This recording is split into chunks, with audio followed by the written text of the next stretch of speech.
but it's going to be so worth it. I have never been more excited for a panel in my life. I'm Ruthie Fierberg. I'm the Senior Features Editor at Playbill, and I am so thrilled to welcome you to the groundbreaking Choreographers panel featuring Ms. Sonya Tayeh, Mr. Sergio Trujillo, and Ms. Camille A. Please welcome them to the stage.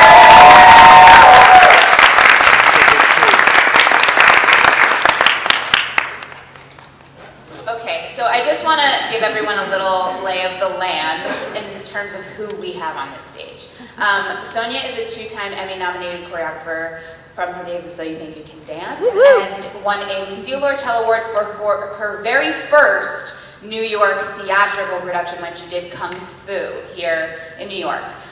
She has won awards for The Lucky Ones, and she has worked on 100 Days, but now we are most excited because she is on Broadway with Moulin Rouge, and currently off-Broadway's Sing Street at New York Theater Workshop that is coming to Broadway. Two very different things, so I'm so excited to get into that with you today. We have Mr. Sergio Trujillo, newly crowned Tony Award winner for Ain't Too Proud.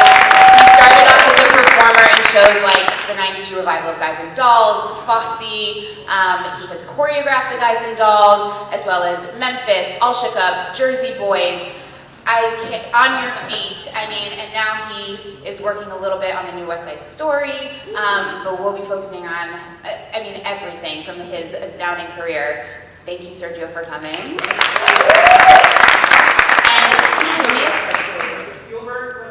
no, the Broadway West Side Story. Justin Peck. Well, yes. We'll get into all things. And Camille A. Brown, thank you so much for being here. A Tony Award nominee for Choir Boy. She burst onto the Broadway scene with the revival of Once on This Island, which was incredible in the round at Circle in the Square. Has done Jesus Christ Superstar live, and upcoming, her roster is, she has Porgy and Bess at the Met.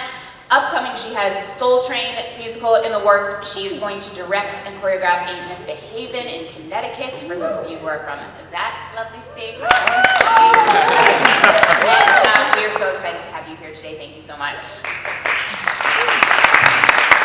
So let's just start off from the very beginning, because I think one of the things that I love about choreographers is that you guys all start as dancers. You know, directors can't start as like mini directors, and though a lot of them start as actors, not all of them do. So when was the first time that you expressed yourself through dance and like realized like, okay, this makes me whole? Okay, I'll go first. So I was 7 years old. I'm in Colombia, Cali, Colombia. And we have social dance in my family. We salsa dance, and that's it, really, that's all we do. Cali in particular is known for the way they dance. It's really quick footwork. But one of the things that I did, because of my family, we were all social dancing, but one of the things was I really wanted to learn how to dance, and really find the root of what was salsa and where did it come from. And so I went and I enrolled in this Colombian folkloric dance school that was in a community center by my house. And the minute I took this class, it was mapale, which is an Afro-Cuban dance, and we were barefoot. And the minute those drums started playing, and I started to do boom, bum, chicka, bum, I was like, okay, oh my God, this is it. I found it. Yeah. So I started dancing when I was 3, and I was actually teased a lot for my voice, which is why I got pushed into dance, because it created a safe space for me. It was something that I can lean on. It was an opportunity for me to express myself in class. Sometimes you're told that you get extra credit or whatever if you do class participation, and I never did it, because to me, every time I had to speak and use my voice, it was almost like moving a mountain. So I used to watch Michael Jackson and Janet Jackson videos and learn chorus line. My mother loved musicals, so she would just show me all of her favorite scenes. So that's really how I got into dancing. I got into it a bit later in my 16, 17 year mark, I would say. But before then, I was trying to go to a studio around my house, but at that time, a lot of the directors were like, these kids have been there since been here since they were Right. 3. We don't know what to do with you. And I was just like, put me in, coach. The 3-year-olds, I want to learn. I knew I would watch Flashdance, Janet, Madonna, Paula, all of these incredible artists, and I just wanted it so badly. But then I knew that I needed it when the house music and techno music in Detroit was a huge foundation in my life. The underground dance scene was a huge foundation at a really young age, and I would go to these underground parties with my sisters and watch all of these artists just exploring and investigating their bodies and having this visceral experience with music. And that's when I knew I had to find a way. And it wasn't until college that I was able to find professors that helped me craft it. And where did you go to school? Wayne State University. State University. Shout out to them. So when did it transition to the first time that you had the impulse to choreograph? And what did it mean to you to make choreography? I knew when I was in those warehouses that I would rather watch than do. I knew immediately.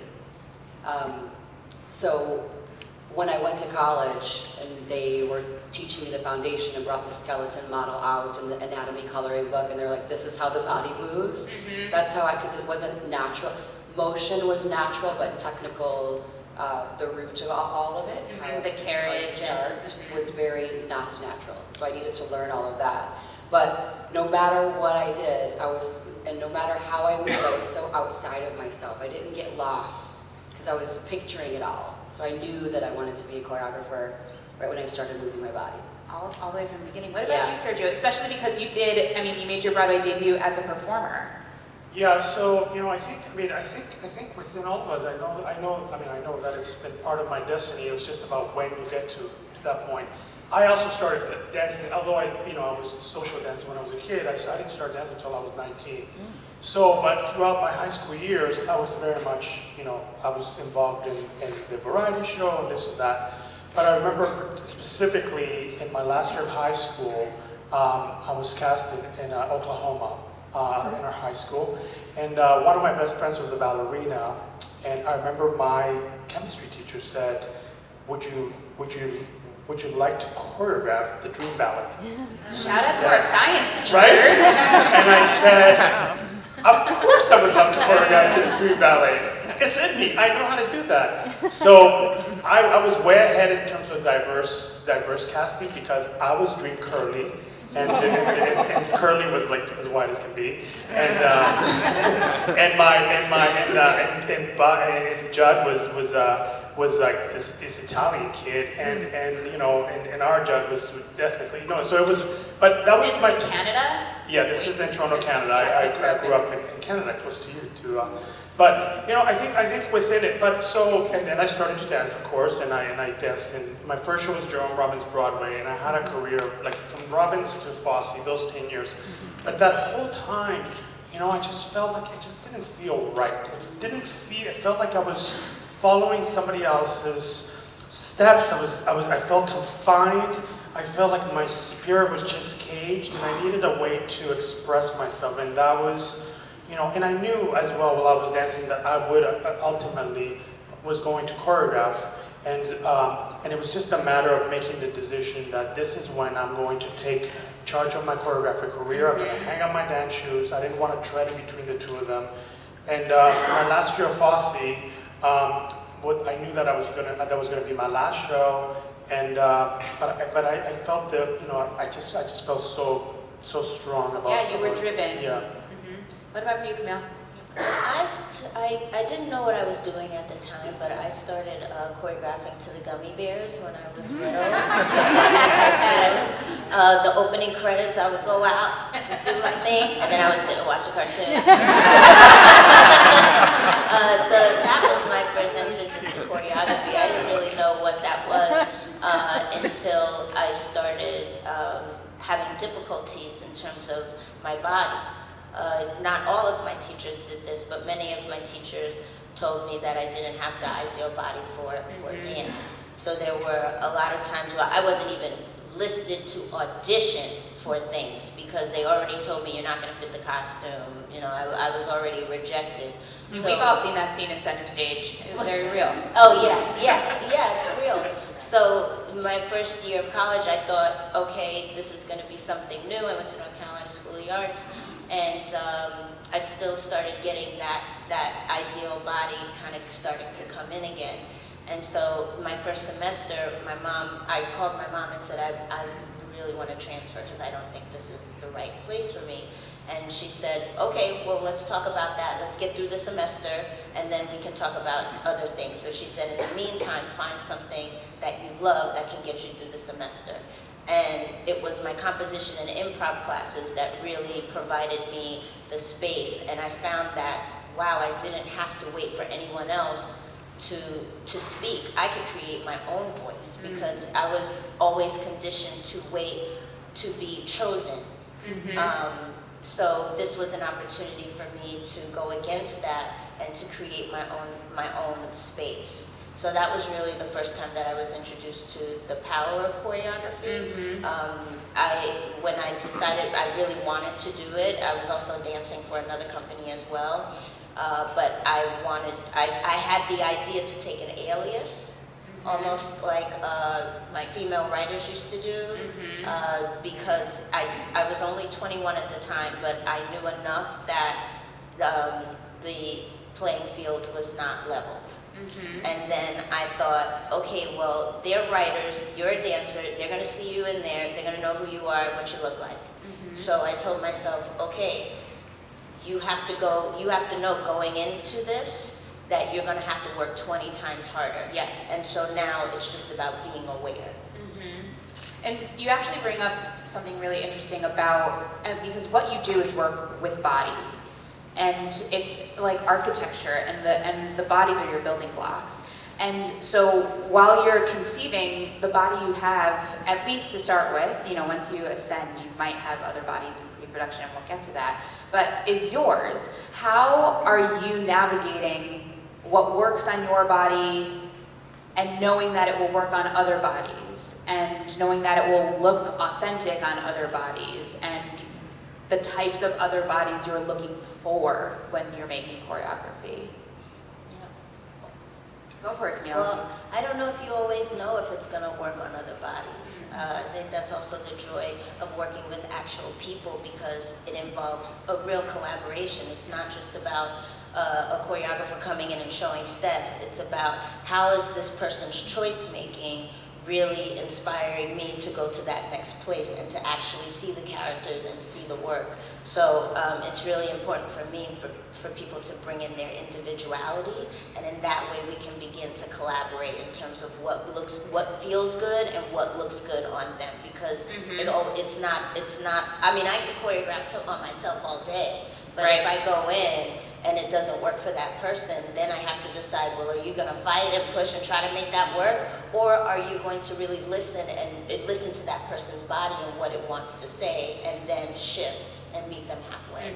That's what's one of the many reasons why I love being a choreographer, is because once I was able to understand the way I wanted to move, and to stop counting all the things that were limitations to me, I utilize them as a celebration of my body. I use restriction as pain or all of that.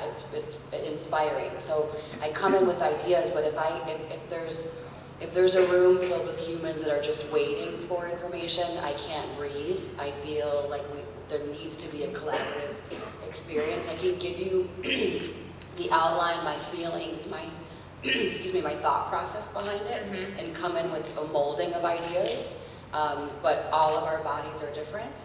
What's so beautiful is when you watch it expressed, it opens the door to so many different ideas, which then can change the content and change your initial thought process and turn it to it's like a whole different adventure. Which is one of my favorite things about Moulin Rouge too, is that, you know, the word diversity is not a monolith. The way we've a little bit started to use it as only connoting race or ethnicity, but it means age, it means experience, and years of experience, but type of experience, and it certainly means body type. And it's so incredible and empowering to look on that stage in Moulin Rouge and see all different body types be sexy. And that is, that is necessary. That is, I hope everyone realizes that that's a statement that you and your team have made, and then to collaborate with them. And again, something that looks right on the standard Rockette body doesn't necessarily look right on, on someone else, and you've really adapted it to them. Thank you. I don't understand all that other mess about what a body in space should look like. I think it's silly. Making a statement is important, but I hope I don't have to do that anymore soon. Because a body is a body in motion, and a body in motion is beautiful, whatever color and whatever size. Amen. And I feel I was lucky enough to have collaborators that feel the same way. It can sometimes not be that way. I'm sure we've all had that experience, and it can be a push and a pull about it. But in terms of Moulin Rouge, the baseline of it is all are welcome. It's bohemian lifestyle. It's about truth, beauty, freedom, and love. So it's very much about, it would be a disservice to the production if a through line of one body type were there. So when you walk in, you all feel hopefully very welcome.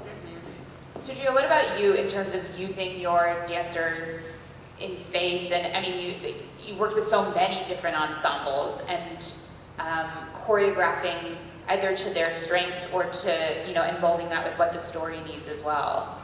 Yeah, I think, in keeping with the way that I answered about how I found why I wanted to be a choreographer, it still applies to my work because, I can come in, and I like to research, I like to plan, I like to do pre-production, I like to come into the room with a plan, but that plan is moldable. So the same way that I didn't want to dance somebody else's steps, that's why I became a choreographer, it's very important for me that the dancer, the actor is able to bring really their soul into the work. Because ultimately, it's not me dancing up there, it's them.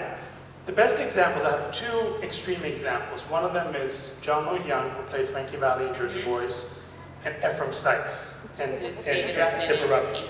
Those are like the two extremes. When John Lloyd was hired for Jersey Boys, he was the only choice.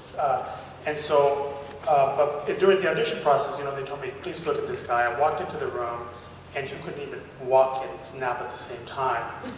And so I said to my producers, I said, the only way we can hire Johnny is if I can spend at least a month working with him in the studio. And that meant, learning, working with him, because I had big plans. I had big plans for them. I had big plans for the Four Seasons. The Four Seasons was actually going to look like the Temptations if I would have had my brothers. Well, we got there. We got there anyway. But, so I worked with Johnny on I devoted so much time and focus on him and figuring out how he moved, but it was the subtlety and the thing. I actually drew out all of his strengths after working with him for a month. And some of it is not even choreography. Some of it is about posture. It was about the way he buttoned his jacket, the way he stood, because he wasn't comfortable with his body. It's all movement. So that was understanding, that was the strengths and the weaknesses of this particular actor and how I can use that,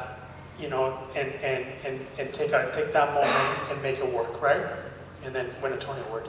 And then, and then there's Ephraim Sykes, who I've known since he was 20 years old. He was in the cast of Memphis, and yet, so coming to rehearsal, so I have this thoroughbred at my fingertips. I can ask Ephraim, Ephraim, listen, here's what I want you to do. I want you to throw the mic up in the air. I want you to do a double turn, and then I want you to do the splits and catch it. And he was like, okay. but within all of that, it's like figuring out, because there is so much that I could actually do with Ephraim, is like, how do I harness all that? Right, I was going to say, when do you restrain? Right, and so, because you could do it, I could do anything, and I could ask him to do anything, but yet, what works for the character. That was ultimately. So both of them were examples of how I was able to take, a great dancer or an actor and really make sure that to be able to take their strengths and their weaknesses, and really more than anything was about the narrative and the storytelling and what was important for the character. Sure. I want to dig into more the actual creation of the movement. So I want to know what your step one is. Camille, you're hired for Once on This Island or Jesus Christ or Choir Boy. What is the first thing that you do? Is it picking one song that's like your anchor? Is it the script and just moving around and thinking about words? Like, where does the process start for you? Well, first I freak out.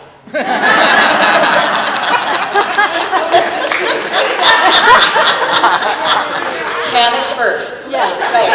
Step one. Yeah. Oh my God. So after that, it pretty much depends on what the show is. So for Once on This Island, I knew that it had West African, Afro-Haitian, and Afro-Cuban language that I can play with and be inspired by. So I actually asked Maxine Montelis to be my Afro-Haitian consultant, because I had training in Afro-Cuban and West African, but not so much Afro-Haitian. So it was important for me to know where things originated in order for and the history of the grow. movement. Yeah. So it's not something, especially when you are talking about social dances and things that are authentic. It's more than just looking at YouTube and looking at a couple of videos and go, okay, how deep is the work that you are going to do for yourself? I mean, I think of like costume designers when they're, I've done a lot with William Ivy Long, and when he's hired on a piece, like he buys, dozens of research books and catalogs from the time, and you go into his studio and the walls are from floor to ceiling with cutouts and things, because it's the research. So what you're saying is choreographically you're doing the same thing in watching and learning from people who have learned that style. Yes, and the difference between, because I have my own dance company and also work in theater, the difference between the two is that in theater I'm already walking in with music, with a book, with a story, costumes, lighting, that's already done. When I'm working with my own work, I'm in a sense writing the book from the beginning and putting all of that stuff. So it takes me a little longer to craft my work versus the work for theater, because that also has a deadline. So And so you get this consultant, and then do you say, all right, we're going to start with Timoon's dance, and then everything emanates out from there? Is it really number by number? No, so my work with a consultant, if I do bring someone in, is completely separate from the work that I do in the space. And I always tell them now, when you come to the show, don't expect to see any of these steps in here, because it's not about a cut and paste. It's more about how much of this information can I use to springboard into my own choreographic voice, because that's what really choreography to me is. So, Maxine was never actually in any of the rehearsals. That was more of things that I chose to do for myself outside of the work. Mm-hmm. So then you go into rehearsal, you have this vocabulary with you. Are you starting from scratch with these dancers? Do you come in with pre-production and movement in mind? Yes. Once on This Island, I actually created 2 numbers on my own company first. And then pays to have a company. Yes, yes. But the flip side is, when I got into the space for Once on This Island, the cast, I only had 1 dancer.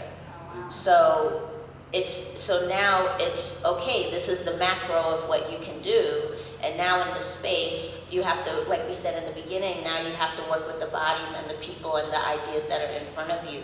So it's really about gathering as many tools. And then once you get in there, that's when you learn how to actually build the foundations and the house, pretty much. What about for you, Sergio? If you could pull an example of one of the many shows you've worked on and where you began. Yeah, it varies, but ultimately, obviously, understanding the book, the story, what it is that we're trying to do as a team, as a whole, with a unified vision with my director. research is for me, and it's probably is what empowers me. So, and I let it wash all over me. So, like for instance, for the Interpower, which is the most recent, obviously, I had done research for that particular show 20 years ago when I was asked to choreograph Jersey Boys, because the Four Seasons didn't dance, so they just stood and that's it. They just played the instruments, and so I had to extrapolate. So, but I went to great lengths of doing research. So I was living in LA at the time, and there was this great video store back then. There were VHS tapes, and this gem of a little video store. It had hundreds of tapes from, like they even had tapes from like the 30s, the 20s, like tapes, like videotapes, film tapes. And so I would go home and I would look at that. So that was the research for. So I was prepared to do Ain't Too Proud by the time it came, because I researched all of the groups from the 50s, 60s, 70s. So I understand, so that, knowing that knowledge, allowing it to sip in, to sort of, to just fest, we let it just Percolate, sort of, yeah. it's all in here. I do get nervous, I do get crazy.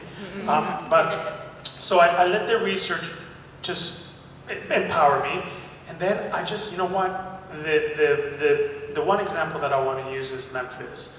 Because in Memphis, there was, and of course I do the pre-production, but it's really, there was a moment where Huey Calhoun puts his music, plays black music for the first time on the radio, and so he has a song, and then so what the song said, it was this verse, chorus, they dance, and then that was the description of the writer, right? They dance. They dance. And so 2 minutes, 12 minutes, who knows? So I'm getting. This is all before I walk into the room to do my research. Okay. I haven't even begun to dance yet. So I don't know what to do with this number. I'm like, I have no idea. I don't know how to get into it. How do I, what is the idea that can actually help me create a dance number within it? And I was living in Harlem at the time, and I was going by a playground, and I saw this group of girls doing double dutch, and I thought, okay, oh wow, okay, that would be a really interesting idea. So I came up with the idea of, so what if, and this was about integration. This number is about the black kids and the white kids sort of living together, and I thought, what is the most neutral space, and where a playground would be a neutral space. And what if it was kids? And what if it was a group of black girls listening to Huey's music on the radio, and a group, I'm going to say black and white, sorry. I grew up in Canada, so we're okay. we talk this way. So, we do. So, what if a group of white girls walked in and the black girls were taken aback? And you think that, there was going to be some confrontation, because there was also there was boys in the playground as well. But what if the black girls invite the girls to play with them, i.e. Right. double dutch with them, they teach them how to do it. And so that was sort of the metaphor for the number. So that was before I walked into the room, so that when I began to do it, but the other thing that empowers me and liberates me, and the thing that I worry about the most, wherever I am, is what is the language? Like, what is the vocabulary? Like, how to Right, like how are you finding that? Are you listening to the full score? Are you saying like, you want to know what this whole show ends with, in the case of Memphis, rock and roll, and everything needs to lead to there, so I'm going to start there and work backwards? Like, I'm so curious as to finding that vocabulary. Yeah, I have, and then it begins with, then I start to do pre-production, and I start to, figure out, because I walk around, I'm sort of like sometimes just sort of like looking at things, but I'm not really looking at anything, because I'm sort of like just sort of numb, because my mind is going. Yeah, you're absorbing. But because I think, so my husband worked with Meryl Streep, I'm not showing off, but he did. They were doing Mother Courage at the Public, and he asked her, he said, how do you get into a character? And she said, it's the voice. Yeah, I was going to say, she always does the voice. And the thing with me is, how do I, what is the gateway to my choreography? It's really understanding how that community, those group of characters, how do they move, how do they dance? And so I really make sure that every show I do has a different way of moving, because it's specific to the world, specific to the characters, and specific to the language of the show. Yeah, and specifically in shows like Memphis or Bronx Tale, you have multiple vocabularies going on to represent those different communities. And I will add that like Memphis takes place in the 1950s, so the jargon of the time was black and white, and those were the communities you were working to represent. Sonya, I'll ask the same question of you. Like, where do you start? How do you develop a movement vocabulary? It depends on the project, but first is the freaking out, anxiety-ridden, pressure-filled mood. And then the one thing that is very, very important to me that I've learned, especially in my 40s, is my mental state. How do I feel first? Because if this isn't connected and clear, I'm not going to generate ideas that are inspiring. That's first and foremost. So I check myself and make sure that I'm good. I have a spiritual practice. It's a whole thing that gets me to the first day of rehearsal or the first day of pre-production, so I can go in open and soft and malleable and kind and ready. That's really important to me. And I was going to say, and like what you're talking about is not insignificant. It might sound like, you know, aura and these things, but it really matters in the chemistry of a room. Oh yeah,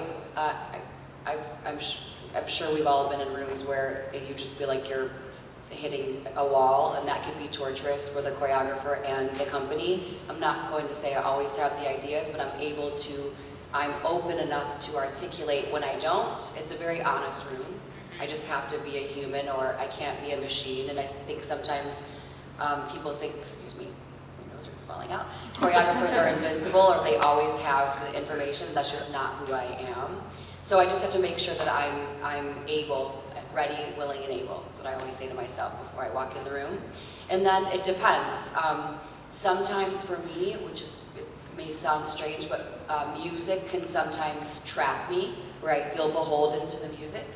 So I find it, for me, interesting to go, like for Moulin Rouge, in the million hours of pre-production that I had, because in shows you have 2 seconds, which is 4 to 6 weeks of rehearsal, which is truly 2 seconds, to generate an enormous amount of material. And Moulin Rouge is completely, every step is choreographed, Right. Every moment of the show is, there's so much dance. The opening is 11 minutes long, it's nuts. So to get myself ready, I had lots of pre-production, and then going in, I did a lot of the choreography without music first, because I was just curious to see what, I would go in, you have the book, music, I concept all of that, and then, you know, it's a glorious bag of pop music from the movie and then of this time. So, but if it's not interesting to me in silence, it's just not going to be interesting to me. Does that make sense? Yeah, that's actually really fascinating. If I can watch it with nothing, with fluorescent light, rehearsal costumes, rehearsal clothes, and just sitting here, if I'm feeling something, if I'm generated or activated, that excites me. So then I'll just turn it on, which makes the dancers panic sometimes. And I just say, just go. Let's just see what happens. Just go. I'll yell things, and then things just start to brew. And then I start to set it, because of the nature of the limited amount of time. I have to go in with a lot of ideas. Yeah. I just want to make sure, does everybody know what pre-production is? It's like the time where you have dancers who are not necessarily your cast, and this costs the production money, which is why they're talking about how much limited time they have and space and paying people. And so you have people to build with who may not end up being your cast in the show, but they are clearly integral to the process. So anyway, I want to talk a little bit about style, because I feel like for a little while there, we you know, you know what Fosse looks like, you know what Robbins looks like, and now I feel like I know what each of you look like on the stage. Like, I went to see Alvin Ailey, and I was a little late, so I didn't get a playbill, and I just sat there. I was like, okay, well, I'll figure out whose piece is whose at the end, but I knew which one was your piece when those dancers came on. And so I'm wondering how you take your style and apply it to these stories. Like, Camille, I associate your movement being like very core based. We've talked about it. There's a lot of like expands, contract, all of like, it's very grounded. So how do you make sure that that's the way you want something to present, but that it's also true to the message of whatever the story is? I just do Camille. For Choir Boy, I decided to do a mixture of South African gumboot and step, and it's a black show about a black gay young man, and most of I'm fine with it too, so I can say it too. So, a lot of the people that came were white that wouldn't or may not understand what they're looking at in terms of the South African gumboot, the rhythms, the heartbeat, all of that. So walking into a show that is rooted in the Black experience and knowing that it will be shown to the majority of people that may not understand it, then, like Sonya was saying, you have to check yourself.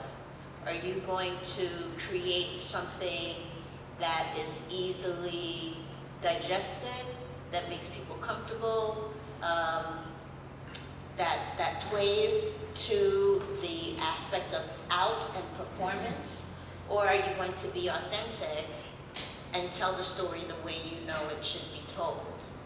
And so that's what I decided to do. And you have to be ready, and hopefully it sparks conversation. It sparks, well, what was that? When they were stomping and clapping, then we can begin to have a conversation versus me doing something that may be a little, it's not real. It's not the Black experience. It's the show of the Black experience. Right. That's the other thing, is that you're talking about tailoring to your audience as well as your company. Yes, and I think when you tailor to yourself, then you tap into the audience, because it always has to start with you. Yes. And I feel like the audience, I never want to underestimate the audience. They can smell it when you're phoning it in or referencing something else. You can, right? You can tell. They're just, you're welcome. There's a feeling, and I can tell when I'm sleeping on my own stuff, or I'm like, that's just fear. There is all of my fear. I've done that for sure. When you just, I come from references when I finally was able to get those professors to help me. My reference points were professors at Wayne State. They had their own techniques. So it was, you had Graham in the morning, but you also had Erica Wilson Perkins' technique, this beautiful professor that was at Wayne State. But you also had references of Graham, Twyla. I mean, my queens for me, in terms of not just the product, it's their preparation. Twyla Tharp's preparation is one for the books. I mean, her preparation, and Graham's rebellion and conviction, and had like 4 people in her audience for a long time. And it didn't matter, because it was about her voice and finding and constantly searching to her 90s, just digging and searching. And I kept thinking, that's the experience I want, because I'm going to remember the process more than I remember the product. I'm going to remember how I felt and what I said and what I did, and that's the story I want, I hope, for myself. Well, speaking of those influences, look at your choreography, and it has the explosiveness and sometimes the aggression of that rebellion of Graham. It has an athleticism. We've talked about how you really like, pushing the body as much as you really can. And to see, particularly in this one season of Moulin Rouge, where it is all of this over the top, go. I mean, you are at an 11 from start to finish, whereas Sing Street, it's a different type of 11. Yeah. So I'm wondering how you cater your style to those stories so that they're both Sonya, but they are very different. It's the feeling. So we have a reference of Moulin Rouge, the movie, which is an incredible movie, and it has all of this angular, swift cutting, very steady cams, rail and cams, it's cinematography. Just at every turn. So I was watching it, and I was like, how can I do that with the body? How could I challenge momentum that way? How could I challenge the body that way to make you feel like you have that adrenaline rush that when you're watching it, but I don't have cameras? So I kept messing with momentum, the science of momentum. It's so sad that what comes up must come down, but it's a fact. But how could you use the floor to stay up a little longer, and to drop down and thunder down and pass through the floor swiftly and aggressively, but with all of that adrenaline. So excess in Moulin Rouge was needed and wanted, and was begging for it because of the reference of the movie. Sing Street is a beautiful, beautiful film about these incredible kids in Ireland that come from nothing, oppressed, dysfunctional families, just bad, bad, bad. And this boy is this family who is wealthy, lost everything, and they have to send their son from a private school to a public school. And it was a bad public school. Bad public school. And I went to a bad public school. Just a tough, tough school. We're the only Muslim family in my school, from elementary school to high school, and that was just, I'll write about that later. Just tough, really tough. So I connected with that, of feeling like an outsider and being bullied all the time. And he's walking into the school on his first date. He looks across the street and he sees this is another reason why I love it, this incredible punk rock looking girl. Yeah. Just like white face, black mascara, Like the cat eye, just the glasses, cat eye, yeah. glasses, and she's holding an unlit cigarette. And he gets the courage to walk up to her and talk about music, and then he acts like he has a band. And he's like, do you want to be in my music video? And she's like, sure, you have a band? And he's like, yeah. Just lying.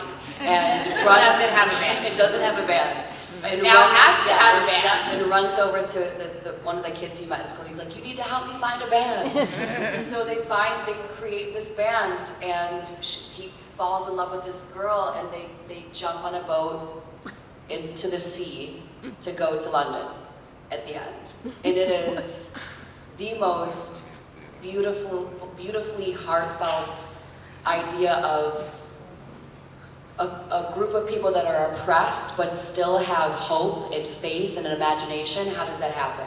Every part of the story is they're bound for a really tough life, but music saves them.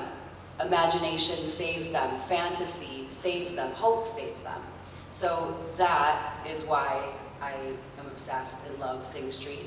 But the simplicity behind it, they all play instruments. So I was going to say, you're working with these people who are, they're your band. Yes. Like that you had to work around instruments, which you've done for the Masons. But I don't treat it as a working around. I put the guitar on and I say, what does this weight feel like when you're falling in love?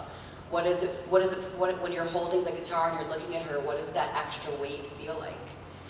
Let it sink through the body. Use this instrument as another human body. You're holding, you're questioning, you're shifting, all of that is part of your skin now. So everything was done with the instrument on, even when they weren't playing. Just getting used to moving with the instrument and tossing the instrument behind you to run, or how to take it off in a really interesting way. But that it's all connected by an emotional focus. And for me, anything I do, any piece has to have an emotional baseline. That's what I'm looking for, is what is the end meaning of it all. Sergio, what about you? Because I remember the first time we met was when you were doing On Your Feet.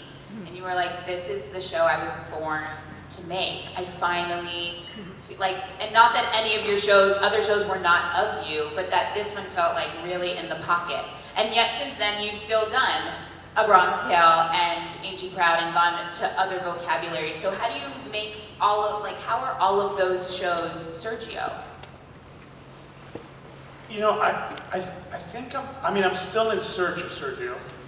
I'm still in search of, I watched my colleagues' work, and I was spoiled too, because my first show was Jerome Robbins' Broadway. So I got to dance all of those, I was lucky to dance the original work of On the Town, West Side Story, Fiddler on the Roof, and then my last show was Fosse, and again I got to dance Sweet Right, Charity. you're dancing all of the best numbers in musical theater ever, So basically between those two shows. and they're artists. They're like I'm still in search of the artist in me. Sometimes I feel like I'm selling out all the time, and so I don't know what I'm still in search of. Every chance I get to choreograph is my only chance. Is the only chance. Is the one opportunity I'm going to have. So I'm still in search. So the pressure's big, huge. And so I'm still in quest of like really figuring out how do I service the material with the gift that I've been given. And really that is the truth of the core of how I approach my work and the kind of pressure I put on myself. So in terms of style, I don't know because I'm still in search. Also, it's May I? Yeah. I don't, another book I'll write one day, hopefully. I don't think people understand how much choreography is in all of what we do. Yeah. Right, that it's I not mean, just it's when not- the music starts and stops. Yeah, it really is, it's a beautifully difficult thing. It's not just, you are responsible for just how someone walks in the room. Yes. It's not just when you see the dance, that's when I came into rehearsal. We're there yeah. from the top, the breath, the posture, every single moment is talked about in motion because those scenes carry into when those dance sections or it turns into that build, you're seeing how the root of it is starting. So Right, that the way the Duke walks in is very different from the way Christian walks Yes. in, but has to be when the Duke walks in and then later we're in Act 2 we're going to get a number from him that there's a through line there. Exactly. Mhm. Exactly. So all of that is meticulous action. So it's hard. Yeah. But I do know that, we've been talking about the collaboration in the room and pre-production and working with what you have, and all of this results in many, many versions of what the final choreography ends up being. Sonya, I read an interview where you said you have 30 versions of Roxanne. 30, you guys, 30. That means she did it 30 times from start to, I can't even comprehend, and I'm sure you guys have numbers with the same digits. So what is it that keeps you, what is the thing that's nagging at you and saying, we're not there yet, I need to keep changing, I need to keep iterating, and then how do you know when you've gotten there, that you leave it alone? That's a perfect example of what I was saying about how I feel, because I remember the couple of days of Roxanne was pure panic. How am I going to do this? This is bigger than me. The movie is there. Let it just be the movie. What am I doing? So there's that. So that wasn't real. And then I had the flu. That was bad. And then I could start to. Then I remember. I could tell in the videos my posture. It's just so I have to. It's just something I'm really realizing with myself. If I'm not right, the product isn't right. And then you jump from, I'm not one to start from the top. If I get stuck, I'm stuck. So if I walk in, I'm like, we're doing the middle. So we'll stay in the middle, a little bit of the end, a little bit of the beginning. Wherever I'm activated and generated, that's where I just have to keep going. I can't do it in order. I mean, I can if I'm inspired by the beginning, but the minute I start to pause, I just jump to another section. So interesting. Yeah. What about you guys? What keeps you iterating, and how do you know when you've gotten there? Again, I think I'm always in search. I think what we do is it's a living art form, that is really created by, the instruments that we have at hand, which are the human body, as musicians have their violins and so on and so forth. We have individuals, we have people so for instance, I've been lucky enough that some of my shows I've run for a while, but every time that we're setting a tour or doing a new company, I'm able to go in there and really look at my work and say, you know what, I can really, I wanna change that, not because I'm looking for perfection, but because, as you say, you know, it's personal, it's emotional, and how do I take that moment and maximize? Because I feel like it's about maximizing the creation, you know, maximizing your talent. And so I look at it, I do it, and then I have somebody who's playing the role differently. And so it's like a tailor as well. We're a tailor of sorts, because, you know, I can't, you know, I have to choreograph it to the body type, to that person, to the character, and what they're bringing to it. So it's always exploration, there's always reevaluation, there's always a recreation. It's never finished. Can I ask them a question? Yes. This is a This dialogue. is This is a dialogue. Go for Do it. you remember any of the pieces that you did? Do you remember one moment where you were like, yes? Do you remember watching a section or watching a part of the show where you said to yourself, that's I it, nailed the it. rehearsal?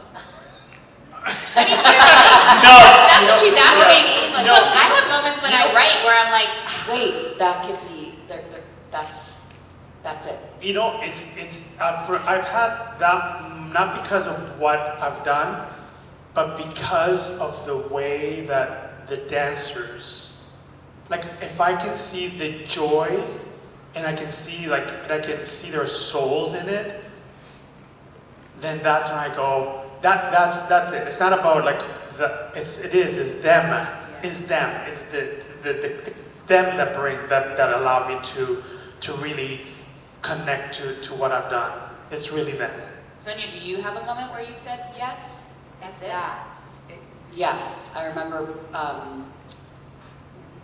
when I was doing Roxanne. Sorry, I keep talking about Roxanne, but that's just the moment where. If you You- haven't Roxanne, seen by the way, Roxanne, yes. and once you do, you'll understand. So I told Sonya this, where we're like detouring from the question. Don't worry, I'll come Camille back to didn't her. get I'm not I mean, she ignoring keeps her. pulling up numbers like 5 minutes, 10 minutes. Don't worry, I got No, it. but really, truthfully, you know, I think I sit up here with these two really incredibly talented women. I'm so, you know, but one of the things that when I went to watch Moulin Rouge, you know, I loved Roxanne from the movie, and you know, and I was like, okay, you know, you better show me what, you know, you better show up, girl. And I just saw it, and I was floored. I had goosebumps. I was emotional about it because it was so good. It was like, it's a true, like a reinterpretation. It wasn't like what they did in the film. It was, anyway, so that was my way of pivoting, but complimenting you, and then go to Roxanne, because you've talked about plenty, but you deserve it. Yeah. Just the feeling, just watching them, when you see them, I call it going to outer space. They just get lost in it. They're lost in every second of it. And I just remember in unison, me and my associates just jumping up and down. But I thought I was doing it by myself, just watching them jumping up and down, and then they both were jumping with me. Just because I saw them so invested. But you know what it is? I just sort of, Yeah. because we can see ourselves through them. Yeah. That's what it is. Yeah. It's powerful. Yeah. What about you, Camille? Camille, do you ever feel like you get there and that you know when you've gotten there after iterating? No. So what makes you stop? Just time? Time to put pencils down? Is that when you stop? I never really put pencils down. It's always, how can I make this better? How can I be? Because every time you step into the studio and every time you step away from it, you've evolved. So every time I step back in, there's an evolution that's happened, and I respond to that. So I can use Porgy and Bess at the Met for an example. Is they opened in September and then it closed in October. Right. And then Opera's now, very different. yeah, and now it opened again in Right. It's like January. in repertory, So in a sense. during Same rehearsal, cast. same cast. Same. Yes, same cast. So I made like 2 little changes. There was someone that's not even a part of the cast that was like, I heard you made some changes. I was like, what is going on? So yes, I made some changes. Yes. That is your prerogative. Yes, because I still had questions, and that's when I know, when I don't have any more questions about transition, shape, character, if it's for my company, lighting, everything, then I know it's not necessarily done, but the choreographic language is complete. Okay, so they're gonna kick us out soon, but I don't care because I have a few more questions, so we'll just do give me your 30 seconds. I mean, all of you have worked with incredible directors, and I'm wondering and because you're not just working with the same one over and over, though those collaborations can happen, what is it that different directors bring out in you that you're like, oh, I just found this piece of me from working with Rebecca, or I found this piece working with Trip or Des? I think a sense of empowerment is always appreciated, where they honor your agency and your voice, and it's not someone taking you and going, this is what I want at this moment, and not really caring about your interpretation or your voice. And I loved observing directors and how they collaborate with their artists, how they talk to the cast, how they empower the cast, how they empower the creative team. I just feel like that's the best place when the leader empowers the people that are helping them to put this piece together. Sure. Sergio, what about you? Is it different? Does working with Des McAnuff on Jersey Boys and Summer and Ain't Too Proud bring something different from you than working with, say, Jerry Mitchell on Your Feet? Or is that just the stories bringing out something different? No, I can. It's the biggest relationship, the most important relationship that we can have in creating a musical. And it varies. Jerry and I have known each other for 30 years, so there was a lot of trust. Des and I have, again, worked together. We've done 6, 7, 8, maybe 10, I don't know how many shows. But there's a lot of respect. And it does.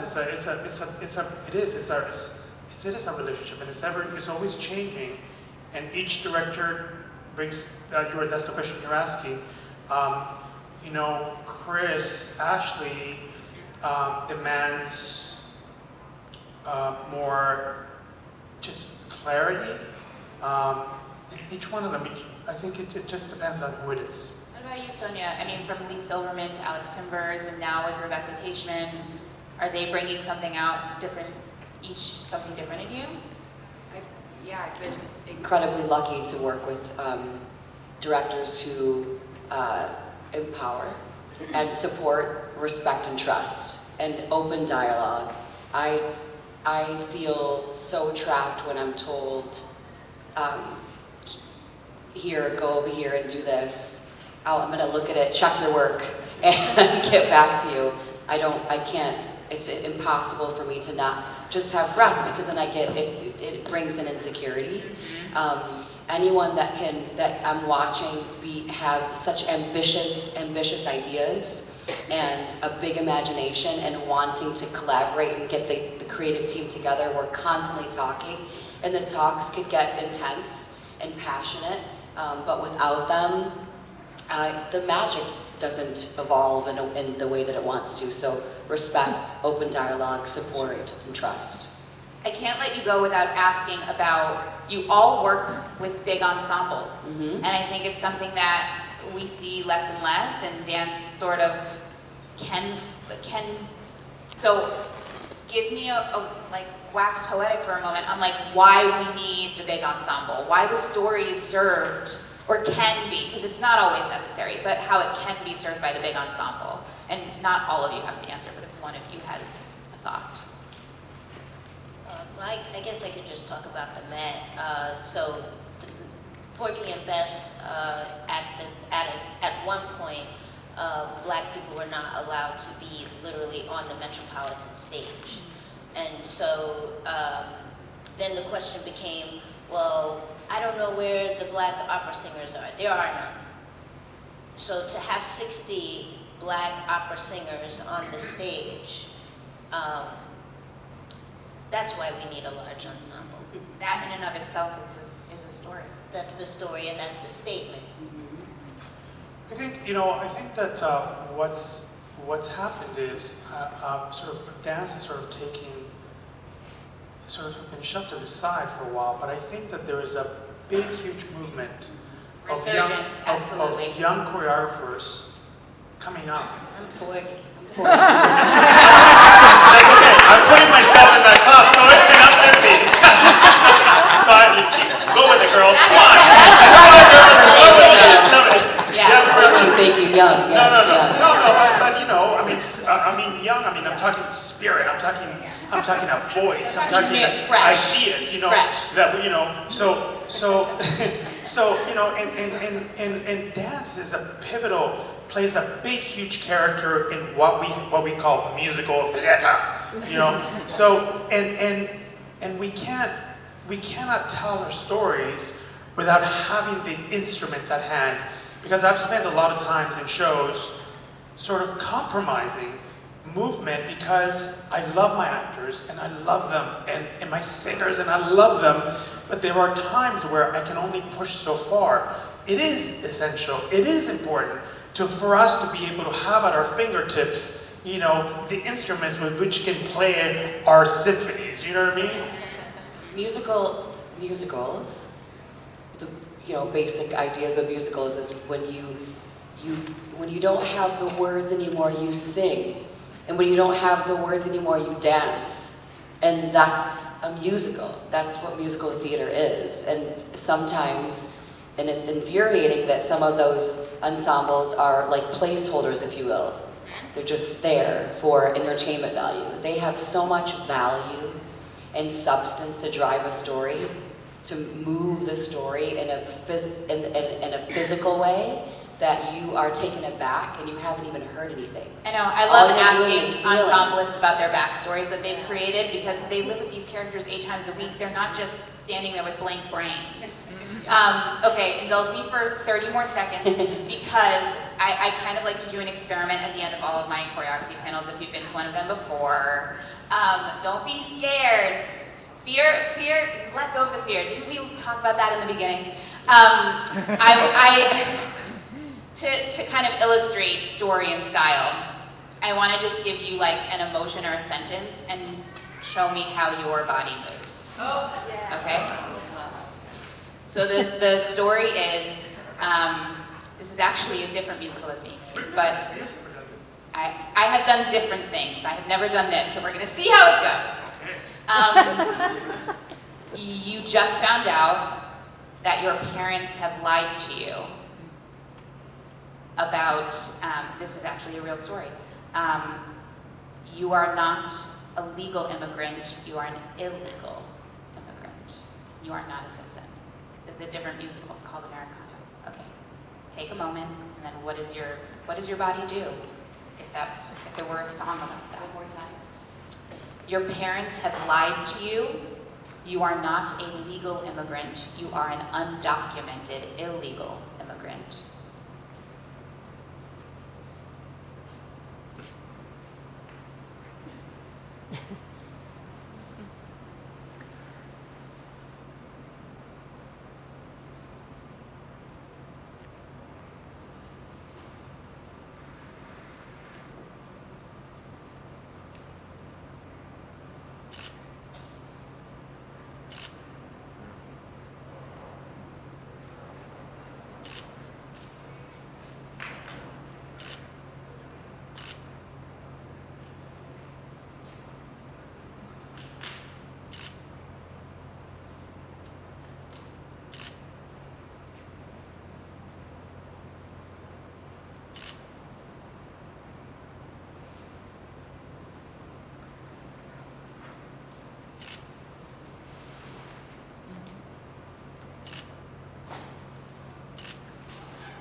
Beautiful.